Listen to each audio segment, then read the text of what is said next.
నమస్కారం, city news తెలుగుకి స్వాగతం. ముందుగా ముఖ్యాంశాలు. కార్తీక దీపోత్సవానికి హాజరైన శారదాపీఠ ఉత్తరాధికారి శ్రీ స్వాత్మానందేంద్ర సరస్వతి స్వామి సకల శుభాలను అందించేదే కార్తీక మాసమంటూ వెల్లడి. పంట నష్టమైన రైతులకు ప్రభుత్వం వెంటనే నష్టపరిహారం ఇవ్వాలన్న ఎంపీ గల్లా జయదేవ్. తెనాలి మండలంలో నీట మునిగిన పొలాలు పరిశీలన. కార్తీక దీపోత్సవంతో శోభిల్లిన దేవాలయాలు, కన్నుల పండుగ పౌర్ణమి పూజలు.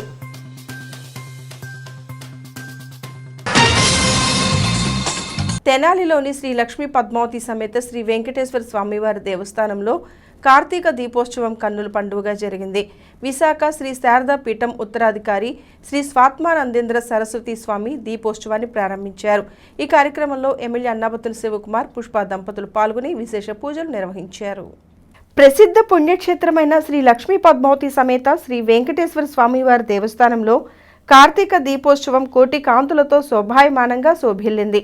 కార్తీక పౌర్ణమిని పురస్కరించుకుని వైకుంఠపురం ఆలయ ట్రస్ట్ బోర్డు నేతృత్వంలో చేపట్టిన కార్తీక దీపోత్సవానికి పెద్ద సంఖ్యలో భక్తులు తరలివచ్చారు. దీపోత్సవ కార్యక్రమానికి విశాఖ శ్రీ శారదా పీఠం ఉత్తరాధికారి శ్రీ స్వాత్మానందేంద్ర సరస్వతి ముఖ్య అతిథిగా పాల్గొన్నారు. దేవస్థానంలో ప్రత్యేకంగా అలంకరించిన వైకుంఠవాసునికి పూజలు చేసిన స్వాత్మానందేంద్ర సరస్వతి కార్తీక పౌర్ణమి విశిష్టతను వివరించారు. సకల పాపాలను హరించి సుఖ సంతోషాలు, అష్టైశ్వర్యాలను ప్రసాదించే ఏకైక మాసం కార్తీక మాసం అని అన్నారు. ఈ మాసంలో ప్రతిరోజు ఒక విశిష్టమైన రోజు అని, అన్నింటికన్నా కార్తీక పౌర్ణమి ఎంతో పుణ్యాన్ని అందించే రోజు అని అన్నారు. భారతీయ సంస్కృతికి తలమానికంగా నిలిచే కార్తీక దీపోత్సవం అందరి జీవితాల్లో వెలుగులు నింపాలని శ్రీ స్వాత్మానందేంద్ర సరస్వతి స్వామి ఆశీస్సులు అందించారు. భగవంతుడు ఏ రూపంలో ఉంటాడు, భగవంతుని యొక్క స్థానం ఏమిటి అంటే శ్రీ వెంకటేశ్వర స్వామి విష్ణు స్వరూపకంగా ఈ ప్రపంచాన్ని పాలిస్తున్నప్పటికీ ఈరోజు సమస్త మానవాళి, సమస్త ప్రాణికోటి ఇంత ఉత్కృష్టంగా జీవిస్తున్నా, మన సంస్కృతి సంప్రదాయాల పట్ల అవగాహన కలుగుతున్నా, దానికి మూల కారణము భగవంతుడు, ఆ పరమాత్మయే.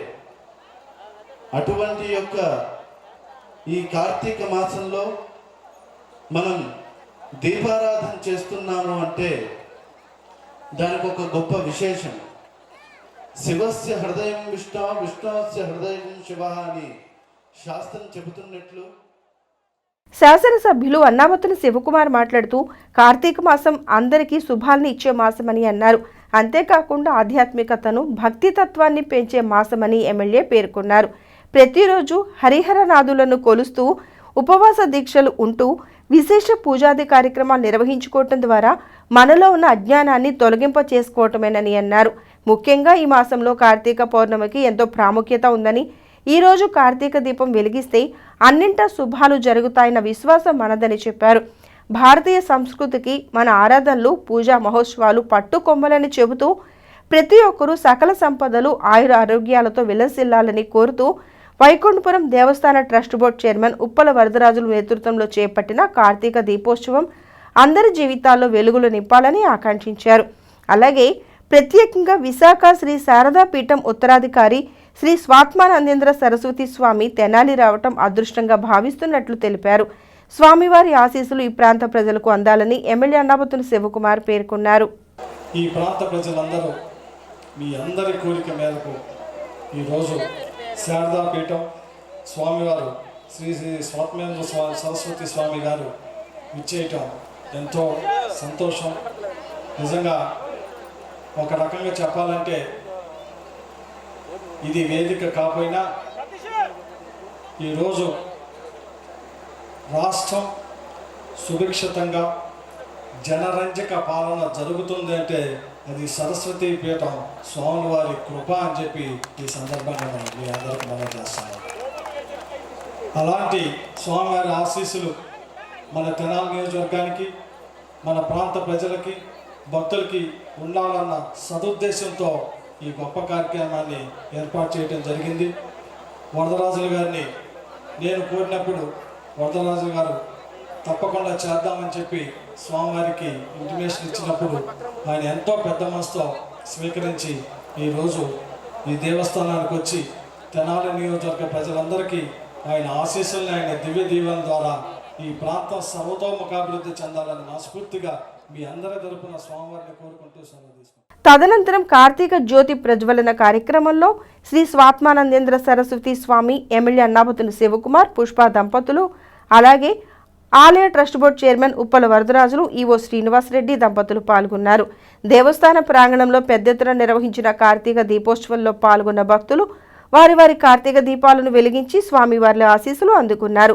కార్తీక దీపోత్సవం సందర్భంగా ఆలయంలో పలు సాంస్కృతిక, భక్తి సంకీర్తన కార్యక్రమాలు నిర్వహించారు. కార్తీక దీపోత్సవాన్ని ఆలయ కమిటీ, అధికారులు, అర్చకులు, భక్త బృందం పర్యవేక్షించింది. నివర్ తుఫాన్ ప్రభావంతో తెనాలి మండలంలో ముంపుకు గురైన పంట పొలాలను గుంటూరు ఎంపీ గల్లా జయదేవ్, మాజీ మంత్రి ఆలపాటి రాజేంద్ర ప్రసాద్లు పరిశీలించారు. ఈ సందర్భంగా రైతులు ఎదుర్కొంటున్న సమస్యలతో పాటు నష్టం గురించి వివరాలు తెలుసుకున్నారు. ప్రభుత్వం రైతులను వెంటనే ఆదుకోవాలని డిమాండ్ చేశారు. రాష్ట్ర ప్రభుత్వం తమని ఆదుకుంటుందని రైతులు ఎంతో ఆశతో ఉన్నారని, కానీ ప్రభుత్వ అధికారులు కానీ, ప్రజాప్రతినిధులు కానీ రైతులను పరామర్శించింది లేదని ఎంపీ గల్లా జయదేవ్ ఆరోపించారు. తెనాలి మండలంలో పెదరా ఊరు, కోపల్లె గ్రామాల్లో పర్యటించిన ఎంపీ జయదేవ్ పలువురు రైతులను కలిసి పంట నష్టం గురించి, అలాగే ఇంతకుముందు రైతును ఆదుకున్న విషయాలను అడిగి తెలుసుకున్నారు. ఈ 18 నెలల కాలంలో 3 సార్లు రైతులు తమ పంటను కోల్పోయారని చెప్పారు. అయితే 2 సార్లు వరదల కారణంగా ఎక్కువ మంది రైతులకు నష్టం జరగలేదని, 3వది తుఫాన్ కారణంగా రైతులందరూ నష్టపోయారని జయదేవ్ అన్నారు. రైతు, కౌలు రైతులపై దృష్టి పెట్టి ఈ నష్ట విపత్తు నుండి బయటపడేలా ప్రభుత్వం చర్యలు తీసుకోవాలని డిమాండ్ చేశారు. ఇప్పుడు ఆ కౌలు ఎట్టు కట్టాలా, దానికి నాటేదానికి మీరు డబ్బు ఎక్కడి నుంచి తీసుకొచ్చాను, లోన్ తీసుకున్నారని అడిగాను. లేదు, లోన్ తీసుకోలేదన్నారు. అంటే ఆయన చెప్పేది బ్యాంక్ లోన్ మాకు రాదు, అందుకని బయట మనీ లెండర్స్తో తీసుకోవాల్సి వచ్చింది అంటున్నారు. ఇంట్రెస్ట్ రేట్ ఏమో నెలకి 2%, 2%. అంటే యాన్యువల్ రేట్ 24% రేట్. బ్యాంక్ అయితే దాంట్లో సగం ఇంట్రెస్ట్ అవుతుంది, లేకపోతే ఇంకా తగ్గించవచ్చు గవర్నమెంట్ పాలసీ అట్లా చేసుకుంటే. అందుకని లాస్ట్ టైమే మనం అనుకున్నాము, రైతులకి, కౌలు రైతులకి చాలా తేడా ఉంది. వాళ్ళ శక్తి డిఫరెంట్గా ఉంటుంది, వాళ్ళ కేపబిలిటీ డిఫరెంట్గా ఉంటుంది. కానీ గవర్నమెంట్ నుంచి వచ్చే బెనిఫిట్స్ అన్నీ రైతులకు వెళ్తున్నాయి, కానీ కౌలు రైతులకు వెళ్ళటం లేదు. వైఎస్ఆర్సీపీ గవర్నమెంట్ అప్పుడు ఎలక్షన్ అప్పుడు ఇప్పుడు అన్న చెప్పినట్టు ఎన్నో ప్రామిస్ చేశారు, కౌలు రైతులకు ఇది చేస్తాం, అది చేస్తామని. మనము చెప్పాము.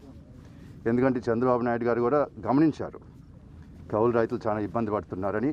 గమనించి లాస్ట్ 5 years నుంచి పాలసీ తర్వాత పాలసీ తెస్తానే ఉన్నారు, వాళ్ళని ఎట్టా సపోర్ట్ చేయాలా, ఎట్టా పైకి తీసుకొని రావాలని. కానీ ఈ గవర్నమెంట్ వచ్చిన తర్వాత ఇంకా ఎక్కువ చేస్తారని ఆశతో ఉంటే ఇప్పుడు 1.5 years, ఆల్మోస్ట్ 2 years అయింది. ఇట్లాంటి పరిస్థితులు 3వసారి జరిగింది. ఇంతవరకు కౌలు రైతులకి అసలు బెనిఫిట్ లేదు, సపోర్ట్ లేదు. ఫస్ట్ టైం ఫ్లడ్ అయినప్పుడు వాళ్ళకి మాత్రం ఇంతవరకు కొంచెం కాంపెన్సేషన్ వచ్చింది. అది సెలెక్టెడ్, వాళ్ళకి ఎవరు సపోర్ట్ చేస్తున్నారో వాళ్ళకి మాత్రం కాంపెన్సేషన్ వస్తుంది. 2వసారి ఫ్లడ్కి ఇంతవరకు ఇన్ఫర్మేషన్ కూడా లేదు. ఇది 3వది, చాలా పెద్దది. ఎప్పుడు చేస్తారు, ఎట్ట చేస్తారు అని ఇంతవరకు ఇన్ఫర్మేషన్ లేదు. అఫీషియల్ ప్రోగ్రామ్, అఫీషియల్ విజిట్స్ కూడా చాలా తక్కువగా కనిపిస్తున్నాయి. పొలిటికల్ లీడర్స్, నాయకులు ఎవరు అసలు కనిపించడం లేదు. అంటే ఈ ప్రభుత్వం ఆల్మోస్ట్ ఇంకా ఈ కరోనా వైరస్ వల్ల ఇంకేమి కాదని ఒక డిసిజన్కి వచ్చారా, లేకపోతే ఏంటో తెలియటం లేదు. ఏది జరిగినా కరోనా వైరస్ పని చెప్పేయచ్చు, ప్రజలు నమ్ముతారు అని అనుకున్నట్టున్నారు. ఈ 2 yearsలో ఒకే ఒక్కటి ఈ గవర్నమెంట్ లీడింగ్, అది లోన్స్లో అప్పులు చేసేది. మనం 5 సంవత్సరాలు ఎంత అప్పు చేసామో వాళ్ళు 12 నెలల్లోనే అంత అప్పు చేసి దాటేశారు. ఇంకా ఎన్ని అప్పులు చేస్తారో తెలియటం లేదు. కానీ ఒక డెవలప్మెంట్ లేదు. ఈ సంక్షేమ పథకాలు కూడా చాలా లిమిటెడ్గా వాళ్ళకి ఎవరు అనుకూలంగా ఉన్నారో వాళ్ళకి మాత్రం వెళ్తున్నాయి. మిగతా వాళ్ళకి వెళ్ళటం లేదు. ఈ డబ్బు అంతా ఏమైపోతా ఉందని చాలా మాజీ మంత్రి ఆలపాటి రాజేంద్ర ప్రసాద్ మాట్లాడుతూ నివర్ తుఫాన్తో చేతికి అందివచ్చిన పంటను కోల్పోయి రైతులు అల్లాడుతూ ఉంటే ప్రభుత్వం తీరు చూస్తుంటే రైతును కాపాడలేని విధంగా ఉందని ఆలపాటి విమర్శించారు. మేనిఫెస్టోలో కౌలు రైతును ఆదుకోవటమే తమ ధ్యేయమని చెప్పిన ప్రభుత్వం ఈ 18 నెలల కాలంలో ఏ కౌలు రైతుకు లబ్ధి చేకూర్చలేదని చెప్పారు. కౌలు రైతుకు కౌలు కార్డు ఇస్తే కొంత బ్యాంకు రుణమన్నా లభించేదని చెబుతూ కనీసం ధాన్యం కప్పుకోవటానికి కూడా పట్టా ఇచ్చిన దాఖలాలు లేవని ఆలపాటి ఆరోపించారు. తడిసిన మసకబారిన పడిన ధాన్యమైనా కొనుగోలు చేయాలని మాజీ మంత్రి ఆలపాటి రాజేంద్ర ప్రసాద్ డిమాండ్ చేశారు. ఎంపీ జయదేవ్ వెంట స్థానిక టీడీపీ నేతలు, రైతులు పాల్గొన్నారు. ఈ 50 మందికి ఒక వాలంటీర్ని ఏర్పరిచారు, చాలా గొప్పగా ఏర్పరిచారు, చాలా సంతోషం. మీరు న్యాయం చేయడానికి చేశామని చెప్పారు.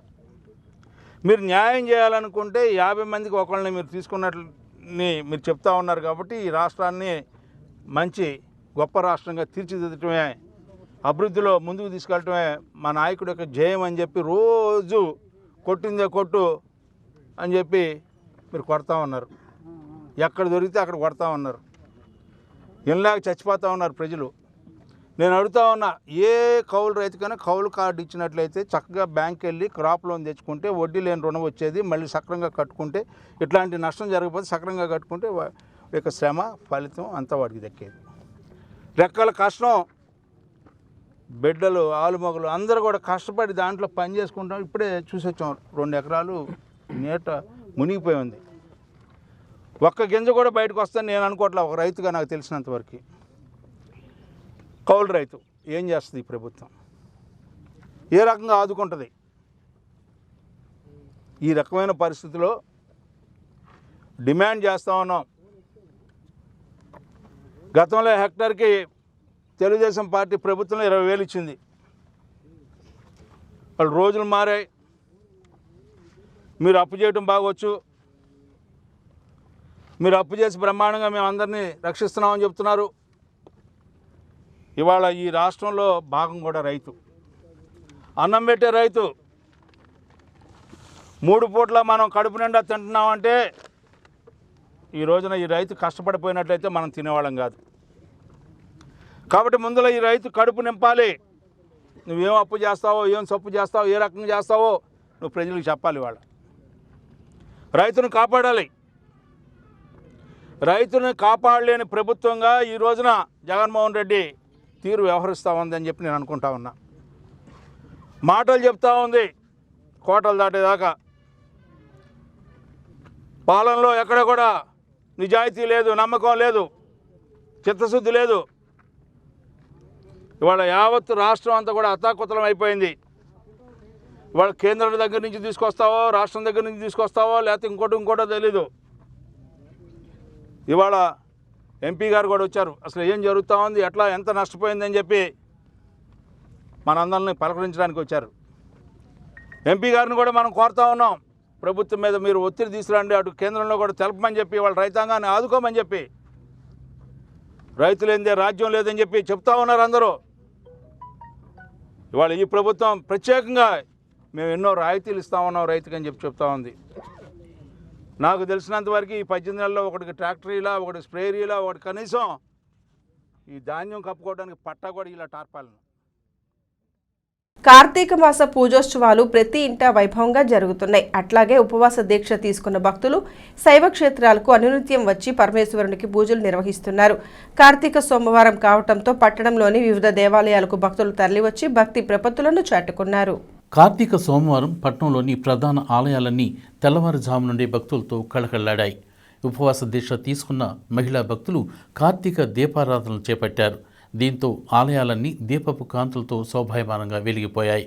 ముఖ్యంగా గంగానంపేటలోని పాత శివాలయం, అలాగే మారిసిపేటలోని శ్రీ బాల త్రిపుర సుందరి సమేత చంద్రమౌళీశ్వర స్వామివారి దేవస్థానం, రామలింగేశ్వరపేటలో గల శివాలయం, బోస్ రోడ్లోని శ్రీ వాసవి కన్యకా పరమేశ్వరి అమ్మవారి దేవస్థానం, అంగలగుదురు సంగం జాగర్మూడిలోని సంగమేశ్వర స్వామి ఆలయంతో పాటు చిలుమూరులోని శివాలయాలకు భక్తులు పెద్ద సంఖ్యలో చేరుకుని పరమేశ్వరులకు విశేష పూజాది కార్యక్రమాలు నిర్వహించారు. ఈ సందర్భంగా దేవాలయాల అధికారులు, పాలకవర్గం పటిష్టమైన చర్యలు చేపట్టింది. ఈ సందర్భంగా వివిధ దేవాలయాల్లో ఆధ్యాత్మిక ప్రవచనాలు, భక్తి సంకీర్తనాలు జరిగాయి. హరి ఓం. శ్రీ భ్రమరాంబ సమేత మల్లేశ్వర స్వామి వారి దేవస్థానం అండి, మంగళగుత్తూరు గ్రామం శివాలయం దేవస్థానం 3వ సోమవారం సందర్భంగా భక్తులు వేలా విశేషంతో వచ్చి ఉన్నారు. స్వామి పౌర్ణమి రోజున భక్తులు శుద్ధి చేసుకొని స్నానాలు ఆచరించి భక్తి శ్రద్ధలతో దేవాలయం దర్శించుకున్నారు. మరి సోమవారం విశేష అలంకారం జరుగుతుందండి. చిన్న విన్నపం అండి, భక్తులు వచ్చేవారికి మాస్క్ కంపల్సరీ పెట్టుకొని రావాల్సిందిగా భక్తి వినవి చేస్తున్నాము. సర్వేజన శుక్నో భవంతు, లోకా సమస్త శుక్నో భవంతు. తెనాలిలో ప్రసిద్ధ పుణ్యక్షేత్రమైన శ్రీ లక్ష్మీ పద్మావతి సమేత శ్రీ వెంకటేశ్వర స్వామివారి దేవస్థానంలో జరిగే కార్తీక దీపోత్సవానికి హాజరయ్యేందుకు వచ్చిన విశాఖ శ్రీ శారదా పీఠం ఉత్తరాధికారి స్వాత్మానందేంద్ర సరస్వతి స్వామి వారికి ఘన స్వాగతం లభించింది. మున్సిపల్ కార్యాలయం నుండి వైకుంఠపురం వరకు శోభయాత్ర నిర్వహించారు. వైకుంఠపురంలోని స్వామివారి సన్నిధిలో మహావైభవంగా జరిగే కార్తీక కోటి దీపారాధన మహోత్సవాన్ని పురస్కరించుకుని పట్టణంలో విశాఖ శ్రీ శారదా పీఠం ఉత్తరాధికారి శ్రీ స్వాత్మానందేంద్ర సరస్వతి స్వామివారికి Vaikunthapuram trust board chairman Uppala Varadarajulu, ఆలయేవో ఎన్ శ్రీనివాసరెడ్డి, ట్రస్టు సభ్యులు ఘన స్వాగతం పలికారు. మున్సిపల్ కార్యాలయం వద్ద స్వామివార్లకు పూలదండలు వేసి హారతులు ఇచ్చి శోభాయాత్రను ప్రారంభించారు. అక్కడి నుండి main road, Gandhi Chowk, Bose road, telephone exchange road, Wahab Chowk, కొత్త వంతెన మీదుగా వైకుంఠపురంలోని శ్రీ లక్ష్మీ పద్మావతి సమేత శ్రీ వెంకటేశ్వర స్వామివారి దేవస్థానం వరకు సాగింది. మంగళ వాయిద్యాల నడుమ సాగిన శోభాయాత్ర దారి పొడవునా భక్తులు శారదా పీఠాధిపతులను దర్శించుకున్నారు. వైకుంఠపురం చేరుకోగా స్వామివారికి పూర్ణ కుంభంతో స్వాగతం పలికారు. సమాజంలో కరోనాతో కరువు తాండవిస్తున్న తరుణంలో కడుపేదలు దాతలు సహాయం కోసం ఎదురు చూస్తున్నారని గణేష్ యూత్ కన్వీనర్ వీరవల్లి మురళి అన్నారు. సుల్తానాబాద్లోని సుగాలి కాలనీలో ఉన్న నిరుపేదలకు చలిని నివారించే దుప్పట్లు అందజేశారు. సమాజంలో ఎంతోమంది నిరుపేదలు కరువు పరిస్థితులను ఎదుర్కొంటున్నారని గణేష్ యూత్ కన్వీనర్ వీరవల్లి మురళి అన్నారు. పట్టణంలోని సుగాల్ని కాలనీలో అతి పేదరికం అనుభవిస్తున్న పేదలు ఎంతోమంది ఉన్నారని ఆయన చెప్పారు. ఇంట్లో ఇబ్బంది పడుతూనే తినుకో గుట్టుచప్పుడు కాకుండా కాలం వెళ్లతీస్తున్న పేద వర్గాలు ఇటీవల వచ్చిన వాయుగుండ ప్రభావంతో చలికి అల్లాడుతున్నారని చెప్పారు. ఈ విషయమే స్థానికులు తన దృష్టికి తీసుకురావడంతో చలి నుండి కాపాడుకోవటానికి దుప్పట్లు పంపిణీ చేసినట్లు మురళి తెలియజేశారు. 150 మందికి దుప్పట్లు పంపిణీ చేశామని, ఇదే విధంగా దాతలు తమ తమ ప్రాంతాల్లోని పేదల పట్ల సేవానిరతిని కలిగి ఉండాలని వీరవల్లి మురళి పేర్కొన్నారు. చేతిలో సరైనటువంటి పనులు లేక ఇంట్లో రోజు గడవాలన్నా కానీ ఇబ్బందికరమైన పరిస్థితుల్లో తినక ఎన్నో కుటుంబాలు గుట్టిచప్పుడుగా ఇవాళ కాలం గడుపుతున్న పరిస్థితులు ఎన్నో ఉన్నాయి. దానికి తోడు ఇవాళ చలి, వాయుగుండం వల్ల కానివ్వండి, చలికాలం వల్ల కానివ్వండి, బయట కాదు కదా ఇంట్లో కూడా కాసేపు కూడా గడపలేనటువంటి దారుణమైనటువంటి చలి. దాంట్లో వాళ్ళ శంకరాళ్ళు అడిగారు, అన్న మా ఏరియాలో ఎంతోమంది పేదవాళ్ళు ఈ చలికి తట్టుకోలేక సరైనటువంటి దుప్పట్లు లేక చాలామంది ఇబ్బంది పడుతున్నారు. మీరు ఏదైనా సహాయం చేస్తే వాళ్ళకి ఆకలి బాధ కంటే కూడా ఈ చలి బాధ చాలా ఎక్కువగా ఉంది, మీరు సహాయం చేయాలని చెప్పేసి వాళ్ళు అడిగినప్పుడు తప్పకుండా మీరు పేర్లు తీసుకోండి అమ్మా, మనం చేద్దామని చెప్తే దాదాపు ఈరోజు ఒక 150 మంది వరకు కూడా మనం ఈ బ్లాంకెట్స్ మంచి కూడా మనం ఇక్కడ వీళ్ళకి సప్లై చేయటం జరుగుతుంది. ఎందుకంటే ఏ చిన్న వస్తువు కూడా కొనుక్కోలేనటువంటి దయనీయ స్థితిలో చాలా కుటుంబాలు ఎవరన్నా సహాయం చేస్తారా అని చెప్పేసి పాపం ఎదురు చూసేటటువంటి పరిస్థితులు ఇవాళ ఉన్నాయి. దాంట్లో కొంతమందికైనా సరే మనం సహాయం చేయాలనే దాంట్లో ఇవాళ గణేష్ తరపున మేము ఇక్కడికి వచ్చి వీళ్ళకి సహాయం చేయటం జరుగుతుంది. ఇంకా కూడా ఎవరైనా అందని పక్షంలో వాళ్ళు కూడా వాళ్ళ దగ్గర కూడా పేర్లు తీసుకొని వాళ్ళకు కూడా మనం సహాయం చేయడం జరుగుతుంది. ముఖ్యంగా దాతలు ఎవరైతే ఉన్నారో ఇవాళ ఇలా కనీసం కప్పుకుంటానికి కనీసం. సుగాల్ని కాలనీకి చెందిన శంకర్ నాయక్ మాట్లాడుతూ తమ సంఘీయులు పడుతున్న ఇబ్బందిని గ్రహించి సహాయం అందించిన గణేష్ యూత్ వీరవల్లి మురళికి సభ్యులకు కృతజ్ఞతలు తెలియజేశారు. అంతకుముందు పేదలకు దుప్పట్లు పంపిణీ చేశారు.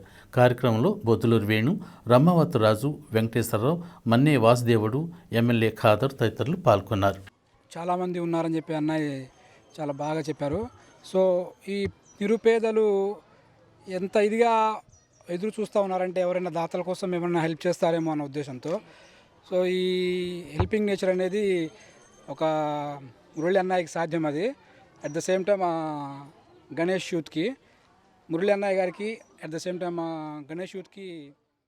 వార్తలు ముగించబోయే ముందు ముఖ్యాంశాలు మరొకసారి. కార్తీక దీపోత్సవానికి హాజరైన శారదా పీఠ ఉత్తరాధికారి శ్రీ స్వాత్మానందేంద్ర సరస్వతి స్వామి. సకల శుభాలను అందించేదే కార్తీక మాసం అంటూ వెల్లడి. పంట నష్టమైన రైతులకు ప్రభుత్వం వెంటనే నష్టపరిహారం ఇవ్వాలన్న ఎంపీ గల్లా జయదేవ్. తెనాలి మండలంలో నీట మునిగిన పొలాలు పరిశీలన. కార్తీక దీపోత్సవంతో శోభిల్లిన దేవాలయాలు, కన్నుల పండుగ పౌర్ణమి పూజలు.